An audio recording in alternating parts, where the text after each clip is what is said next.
Well, renovations to Southside Park in Sacramento are happening now to make the playground a more inclusive place for kids.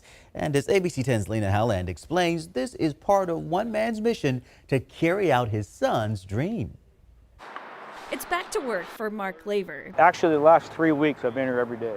and his trusty assistant, Johnny, service dog. who refuses to leave his And side. this is Boulder. 16 years ago, Marc pushed his 5-year-old son, Johnny, at the time, in his wheelchair through this very entrance. I was inspired probably almost 20 years ago when our little boy would go to playgrounds and there weren't a lot of features for him.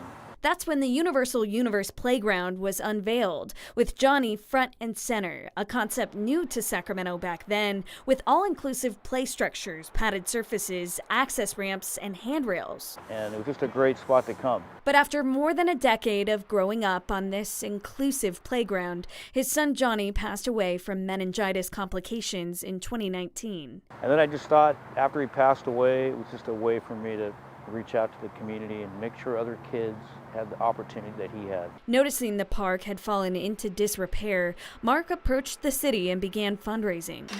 Nearly $40,000 raised later, the so-called We Go Round broke ground, and the city chipped in too, putting in all new surfaces to cover up the wear and tear. Soon they'll add a special sensory music area, new bathrooms, and braille signage for visually impaired kids. And while the work may still take a few more weeks as four-legged Boulder sits in for Johnny, Marc says it's a job well worth it. My little boy, I know, would be proud of what we're doing.